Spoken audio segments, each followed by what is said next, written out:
नमस्कार। खबरों के इस अंक में आपके साथ मैं हूं सुखवीर। आप देख रहे हैं आपका अपना चैनल भिवानी हलचल।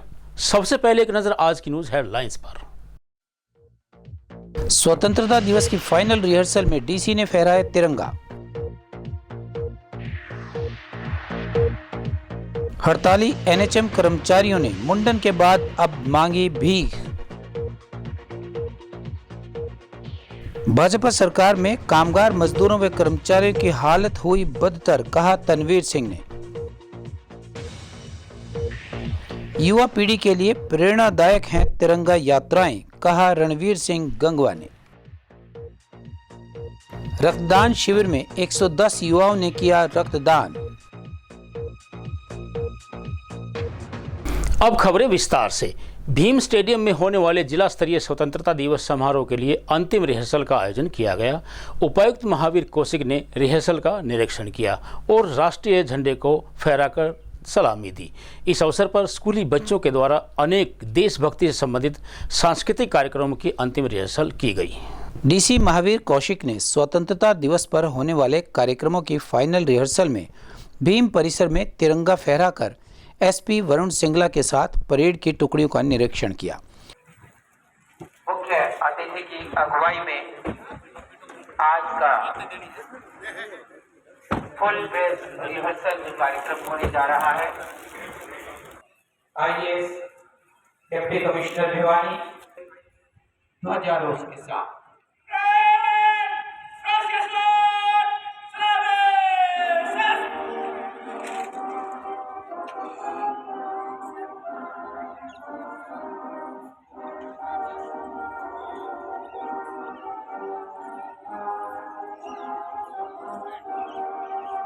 टुकड़ियों के मार्च पास्ट के बाद विभिन्न विद्यालयों के बच्चों ने सांस्कृतिक कार्यक्रमों की प्रस्तुति दी।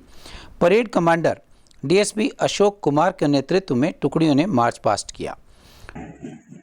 अंडर ऑफिसर नंदिनी और उसके बाद सीना ताने हुए मंच के समक्ष under officer Diksha, NCC junior wing Vaishali, sergeant Vaishali की अगुवाई में और उसके तुरंत बाद द हरियाणा राज्य Bharat scouts and guides senior wing commander mister Sagar Sajjan Singh. कदम से कदम मिलाते हुए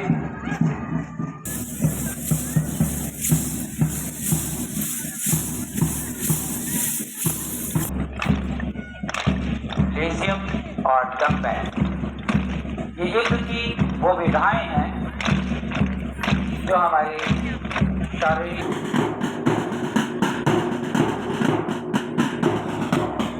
डीसी महावीर कौशिक ने कहा कि हम शहीदों को कभी भुला नहीं सकते। उन्होंने सभी सामाजिक संस्थाओं, संगठनों, युवाओं व आम जन से अपने अपने घर पर तिरंगा फहराने की अपील की। वहीं उन्होंने बताया कि स्वतंत्रता दिवस के लिए तैयारियां पूरी की जा चुकी हैं और जिला स्तरीय समारोह में सांसद धर्मवीर सिंह मुख्य अतिथि होंगे।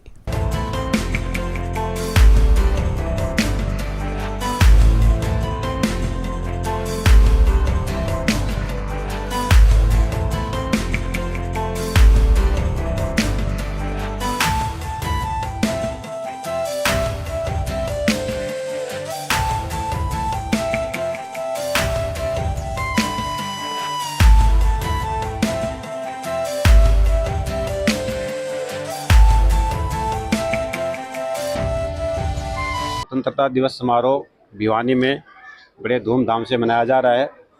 आदरणीय श्री धर्मवीर सिंह जी, माननीय सांसद भिवानी महेंद्रगढ़ लोकसभा, वो इस समारोह के मुख्य अतिथि होंगे।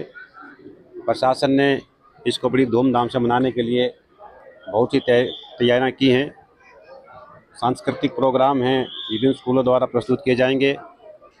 पुलिस की, होम गार्ड्स की और एनसीसी की और स्कूली छात्राओं की जो टुकड़ियां हैं वह भव्य परेड का आयोजन करेंगी। तो मेरी सभी जिलावासियों से निवेदन है कि इस पर्व को बड़ी धूमधाम से मनाएं और मेरी तरफ से सभी को बहुत बहुत शुभकामनाएं और बधाइयाँ। 78वां गणतंत्र स्वतंत्रता दिवस हम मना रहे हैं और इसके लिए आज रिहर्सल जो थी वो बड़ी धूमधाम से की गई है। सुरक्षा के चाक चौबंद प्रबंध किए गए हैं। श्री धर्मवीर जी जो सांसद हैं, माननीय सांसद यहाँ से भिवानी महेंद्रगढ़ कॉन्स्टिट्यूंसी से, वो मुख्य अतिथि के तौर पर शिरकत करेंगे प्रोग्राम में। और सुरक्षा के लिहाज से सभी तरह से जो नाकाबंदी की गई है और जो फ्रिस्किंग चेकिंग इत्यादि है उसका एक डिटेल प्रोग्राम निकाला हुआ है। उसके अकॉर्डिंगली हम सुरक्षा इंतजाम कर रहे हैं। बहुत ही अच्छी सुंदर परेड जो है वो भी की गई है हमारी पुलिस फोर्सेज और एनसीसी और होमगार्ड सभी के द्वारा मिलकर, और एक अच्छा प्रोग्राम होगा। नियमितीकरण व 7वें वेतन आयोग की मांगों को लेकर 19वें दिन एनएचएम कर्मचारियों ने सड़कों पर कटोरा लेकर राहगीरों व वकीलों से सरकार के लिए भीख मांगी। एनएचएम कर्मचारी नेता विजेंद्र शिवानी ने बताया कि एनएचएम कर्मचारियों को देने के लिए सरकार के पास खजाने में पैसा नहीं है, इसलिए वे सड़कों पर उतरकर सरकार के लिए भीख मांग रहे हैं। एनएचएम कर्मचारियों की हड़ताल 19वें दिन भी जारी रही। इन कर्मचारियों ने अपना रोष प्रदर्शन करते हुए हाथ में कटोरा लेकर बाजार में भीख मांगी। कर्मचारियों ने कहा कि सरकार का खजाना भरने के लिए वो भीख मांग रहे हैं ताकि सरकार उनकी मांगों को पूरा कर सके। उनका कहना था कि सरकार बार बार उन्हें वार्ता के लिए तो बुला लेती है, लेकिन केवल आश्वासन देकर उन्हें टरका दिया जाता है। जी, यहाँ से हम चल के घंटाघर तक जा रहे हैं और वहाँ से उसी रूट से वापस आएंगे। और देखिए, ये हम दिखा रहे हैं सरकार को कि इतने दिन हो गए, सरकार ने वार्ता, बार बार प्रवक्ता आते हैं, वो कहे वार्ता का रास्ता खुला है, वो खुला कहाँ है हमें नहीं नजर आ रहा। एक बार भी एनएचएम को बुलाया नहीं गया। दूसरी, सीएम साहब कह रहे हैं कि हमने एक कमेटी गठित कर दी है और आपका कार्य प्रगति पे चल रहा है, तो कमेटी कहाँ बैठी है? धरती पे तो बैठी नहीं थी, शायद वो उस कमेटी को इन्होंने चांद पे भेज दिया। और वहां से वो जब तक फैसला लेके धरती पे आएंगे ना, चुनाव हो चुके होंगे, 1-2 महीने बगैर तो नीचे उतरने वाले नहीं है। अगर 20 दिन हो गए अब तक नहीं आए, फैसला तो आगे कब आएगा? तो सरकार का चिंता का विषय है ये। और जो भी हमारा संगठन कर रहा है, अब दिन प्रतिदिन हम इसको आगे और तेज गति से बढ़ाते चले जाएंगे। असंगठित कामगार कर्मचारी कांग्रेस संगठन की जिला अध्यक्ष ईश्वर शर्मा की अध्यक्षता में बैठक हुई। बैठक में संगठन के प्रदेश अध्यक्ष एडवोकेट तनवीर सिंह ने शिरकत की। इस अवसर पर प्रदेश अध्यक्ष ने कहा कि भाजपा सरकार में प्रदेश के कामगार, मजदूर व कर्मचारियों की हालत बदतर बनी हुई है। बढ़ती हुई महंगाई के कारण वे अपने परिवार का पालन पोषण करने में असमर्थ हैं, लेकिन सरकार केवल निजी उद्योगपतियों को लाभ पहुँचा रही है और मजदूर, किसानों व कर्मचारियों का शोषण करने में लगी हुई है। पीडब्ल्यूडी विश्राम गृह में असंगठित कामगार कर्मचारी कांग्रेस संगठन की बैठक को संबोधित करते हुए प्रदेश अध्यक्ष एडवोकेट तनवीर सिंह ने कहा कि भाजपा सरकार में प्रदेश के कामगार, मजदूरों व कर्मचारियों की हालत बदतर बनी हुई है। बढ़ती हुई महंगाई पर सरकार रोक लगाने में असमर्थ है। उन्होंने कहा कि वह सरकार मजदूरों, किसानों व कर्मचारियों का शोषण करने में लगी हुई है तथा अपने निजी उद्योगपतियों को लाभ पहुंचाने के लिए अनेक जन विरोधी नीतियों को लागू कर रही है। कहा कि प्रदेश की जनता भाजपा के तानाशाही रवैये से तंग आ चुकी है और वह कांग्रेस पार्टी में अपना भविष्य सुरक्षित मान चुकी है। उन्होंने कहा कि हरियाणा मांगे हिसाब यात्रा को जनता का भारी समर्थन मिल रहा है। बीजेपी को तो जनता चलने का हिसाब मांग रही है ना, बीजेपी तो हिसाब देगी कैसे? जनता उनको मांग रही है हिसाब कि हमें। अब एक बात बताओ, अगर कोई सत्ता में है तो उसको हिसाब तो देना ही पड़ेगा। सर, उन्होंने कहा कि बिल्कुल वो ठीक कह रहे। 55 साल का जो हमारा हिसाब है वो जनता ने अब की बार 5 सीटें देकर दे तो दिया, 5 सीटें दी हमारे को, जनता ने वोट दिया है, वो हिसाब 55 साल का ही दिया है। और जो उनके सांसद 6-6 लाख से जीतते थे, वो सांसद आज 10-10, 5-5, 15 हजार पे आगे खड़े हो गए जीत पर। तो जनता का हिसाब है 55 साल का। झूठ की हरियाणा मांगे हिसाब नहीं, हरियाणा मांगे हिसाब अगर झूठ की यात्रा होती तो इतना जन सैलाब कैसे उभरता? अभी आप भादोगढ़ की चर्चा करो, खरखोदा की चर्चा करो, आप बादशाहपुर की चर्चा करो, आप भवानी खेड़ा की चर्चा करो, आप कल हमारा प्रोग्राम था इसराना की चर्चा करो। वहाँ 1-2 हजार नहीं, 10-10, 15-15 हजार जो लोग आ रहे हैं, ये हिसाब ही तो है। ये झूठ की जनता आ रही है क्या? जनता आज का समय वो नहीं है कि कोई बरगला कर किसी को लेकर आएगा। आज तो दिल से आ रही है और वो बदलाव चाहती है और बदलाव करेगी।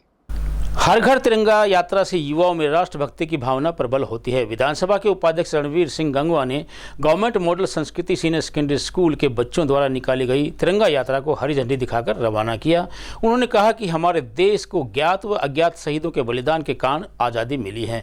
हमें वीर शहीदों के बलिदान को नहीं भूलना चाहिए। वहीं उन्होंने कहा कि पूरे देश में अमर शहीदों को इस तरह के अभियान चलाकर श्रद्धांजलि अर्पित की जा रही है। विधानसभा के उपाध्यक्ष रणवीर गंगवा ने कहा कि अनगिनत ज्ञात और अज्ञात शहीदों के बलिदान से देश को आज़ादी मिली है। युवा पीढ़ी को अपने इतिहास को कभी नहीं भूलना चाहिए। तिरंगा यात्राएं और हर घर तिरंगा अभियान युवाओं के लिए प्रेरणादायक है। इससे राष्ट्र प्रेम की भावना प्रबल होगी। गंगवा राजकीय मॉडल संस्कृति स्कूल में विद्यार्थियों द्वारा आयोजित तिरंगा यात्रा को झंडी दिखाकर रवाना करने के दौरान अपना संदेश दे रहे थे। उन्होंने कहा कि तिरंगा यात्रा और हर घर तिरंगा अभियान के माध्यम से देश भर में अमर शहीदों को श्रद्धांजलि अर्पित की जा रही है। उन्होंने कहा कि हम अपने इतिहास को याद रखना होगा।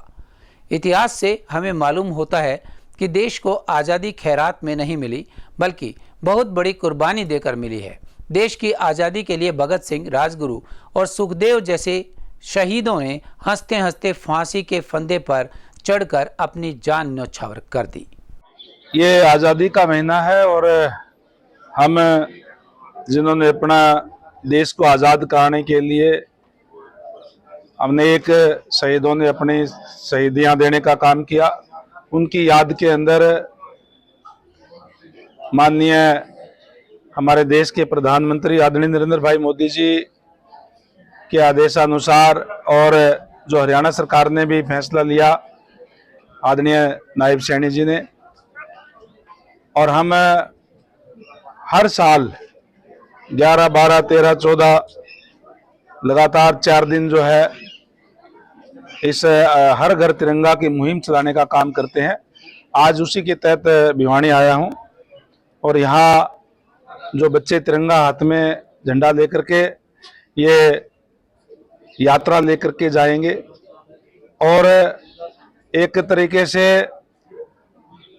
हर घर तिरंगा की अलग जगाने का काम हमारे बच्चे भी, हमारे युवा भी सारे करने का काम करते हैं। और ये मुहिम गांव स्तर तक, शहर से लेकर के गांव स्तर तक हर जगह इन दिनों में चलाई जा रही है, ताकि हमारे आने वाली पीढ़ी इस बात को याद रखे कि किस कीमत पर हमें आज़ादी मिली है। क्योंकि आने वाली पीढ़ी की जिम्मेदारी है कि जो आज़ादी हमें बहुत लंबे संघर्ष के बाद बहुत कुर्बानियां दे करके मिली है, उसको सहेज के रखे और अपने देश के प्रति, राष्ट्र के प्रति, जिस तरीके से हमारे देश के यशस्वी प्रधानमंत्री आदरणीय नरेंद्र भाई मोदी जी कहते हैं कि राष्ट्र प्रथम, सबसे पहले मेरा राष्ट्र है, उसके बाद में जो है हम हैं। तो इसी भावना को जगाने के लिए लोगों के अंदर ये यात्रा चल रही है लगातार, और इस यात्रा के अंदर शामिल होने के लिए आज मैं आया हूँ। शहीद भगत सिंह युवा क्लब के द्वारा तोशाम की जाट धर्मशाला में रक्तदान शिविर का आयोजन किया गया। रक्तदान शिविर में तोशाम क्षेत्र के 110 युवाओं ने स्वेच्छा से रक्त का दान किया। शिविर का शुभारंभ डीएसपी दलीप सिंह व कमल प्रधान ने किया। डीएसपी दलीप सिंह ने रक्तदाताओं को प्रमाण पत्र देकर सम्मानित भी किया। रक्तदान शिविर का शुभारंभ तोशाम के डीएसपी दिलीप सिंह तथा युवा कल्याण संगठन के संरक्षक कमल प्रधान ने किया। कमल प्रधान ने कहा कि रक्तदान एक अच्छा कदम है और जीवन दान में रक्तदान की अहम भूमिका है। उन्होंने युवाओं से नशे से दूर रहकर सामाजिक कार्यों में भाग लेने की अपील की। भवानीखेड़ा से नफे सिंह वाल्मीकि और तोशाम से करमवीर सिंह ने सभी रक्तदाताओं का हौसला बढ़ाते हुए उन्हें बैजेस लगाए। डीएसपी दिलीप सिंह और प्रधान कमल सिंह ने रक्तदाताओं को प्रशस्ति पत्र देकर सम्मानित किया। रक्तदान देना चाहिए, क्योंकि आज जो एक थैलेसीमिया नाम की एक बीमारी छोटे बच्चों में आ गई है, जिसकी संख्या बढ़ गई है, कैंसर से पीड़ित रोगी है या दूसरे उससे पीड़ित रोग है, उनकी खून में दुख पड़ती है। तो मैं मानता हूँ कि सबको एक साल में एक बार रक्तदान जरूर देना चाहिए। इसी कड़ी में आज शहीद भगत सिंह क्लब के जो अध्यक्ष है भाई संदीप प्रधान और उसकी पूरी टीम को साधुवाद देते हैं। बहुत अच्छा कार्य किया। और अब एक खबर चलते चलते, सरकारी ज़मीनों पर कब्जे होना अब एक सामान्य प्रक्रिया हो चली है। यह भी मान्यता बनती जा रही है कि अपने को प्रभावी व्यक्ति साबित करने के लिए भी अब शामलात ज़मीनों पर कब्जे किए जाने लगे हैं। ज़मीनों पर कब्जे किए जाने की मानसिकता अब शहरों के लोगों की ही नहीं बल्कि ग्रामीण लोगों की भी बन चली है। निसंदेह शामलात या पंचायती या स्थानीय निकायों की ज़मीनों पर प्रभावी लोग बिना किसी भय के कब्जे कर रहे हैं। थोड़ा समय तक कब्जा रखकर उस ज़मीन को बेच दिया जाता है। इसमें प्रभावी व्यक्ति और सरकारी कर्मचारी की मिलीभगत रहती है। हरियाणा में पंचायती ज़मीनों पर हो रहे अवैध कब्जों को लेकर सरकार ने अब सख्त कदम उठाने का फैसला किया है। विकास एवं पंचायत विभाग ने पंचायती भूमि की सुरक्षा सुनिश्चित करने के लिए अधिकारियों को तुरंत कार्रवाई करने के निर्देश दिए हैं।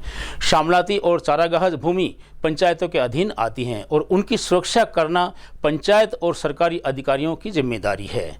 उच्च न्यायालय और उच्चतम न्यायालय ने भी समय समय पर निर्देश दिए हैं कि इन ज़मीनों से अवैध कब्जों को हटाया जाए। हालांकि अब तक इन आदेशों का पूरी तरह से पालन नहीं हो सका है और कई पंचायती ज़मीनों पर अवैध कब्जे बने हुए हैं। विकास एवं पंचायत विभाग ने स्पष्ट किया है कि अक्सर निशानदेही की प्रक्रिया में देरी या पुलिस सहायता के इंतजार में अवैध कब्जों को हटाने में समस्या आती है। इस देरी का मुख्य कारण पंचायत और संबंधित अधिकारियों की निष्क्रियता है, जो समय रहते कार्रवाई नहीं कर पाते। विभाग ने इस मुद्दे पर सख्त रुख अपनाते हुए अधिकारियों को तुरंत कार्रवाई करने का आदेश दिया है। विभाग ने ग्राम पंचायतों को उनकी ज़मीनों पर कब्जा मुक्त कराने में असफलता को अधिकारियों की जिम्मेदारी बताते हुए कहा है, यदि समय पर कार्रवाई नहीं की गई तो संबंधित अधिकारियों के खिलाफ सख्त अनुशासनात्मक कार्रवाई की जाएगी। हरियाणा सरकार के इस फैसले से प्रदेश में पंचायती भूमि पर हो रहे अवैध कब्जों को हटाने में तेजी आएगी। और अंत में फिर से एक नजर आज की न्यूज हेडलाइंस पर। स्वतंत्रता दिवस की फाइनल रिहर्सल में डीसी ने फहराया तिरंगा। हड़ताली एनएचएम कर्मचारियों ने मुंडन के बाद अब मांगी भीख।